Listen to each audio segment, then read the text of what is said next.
104,6 MNC Trijaya FM, The Real News and Information. Bang Sarip, mungkin banyak yang penasaran ya, sebelum dijadikan Ibu Kota Nusantara, wilayah yang dijadikan IKN ini seperti apa dulu? Ya, wilayah IKN yang ditetapkan sesuai Undang-Undang Nomor 3 Tahun 2022 itu dulunya merupakan bekas perusahaan HTI, Hutan Tanaman Industri. Jadi tidak benar kalau yang berkembang di masyarakat bahwa itu merupakan hutan primer atau hutan lindung atau permukiman yang kawasan padat penduduk, bukan. Jadi itu bekas perusahaan gitu, lahan kawasan hutan bekas perusahaan tanaman industri.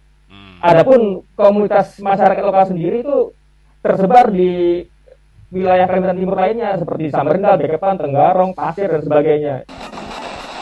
Dampak dari pembangunan IKN yang cukup masif ini terus terang terasa bagi wilayah Kalimantan Timur sekitar IKN maksudnya. Seperti Kota Mitra, Balikpapan, Samarinda. Ya minimalnya kalau presiden datang itu pasti jalan lebih mulus, pasti akan dipermulus lagi begitu. Berbeda ketika sebelum adanya penetapan IKN. Dan juga pembangunan infrastruktur juga makin marak di Kaltim. Jalan tol juga ditambahi lagi begitu.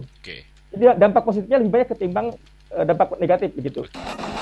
Apakah nanti proyek Ibu Kota Negara Nusantara di Kalimantan Timur ini bisa mewujudkan pemerataan untuk keberlanjutan Indonesia, baik dari segi pembangunan, aspek ekonomi, maupun bagi penduduk?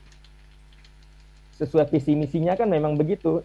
Indonesia berkelanjutan dan juga visi Indonesia Emas 2045 yang ditargetkan.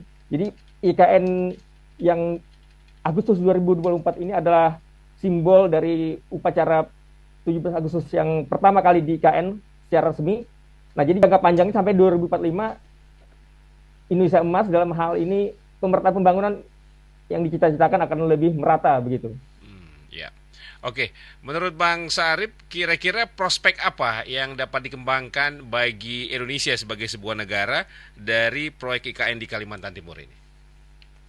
Yang pasti visi Indonesia sentris itu akan bisa diwujudkan ketimbang status quo ibu kota Indonesia di Jakarta.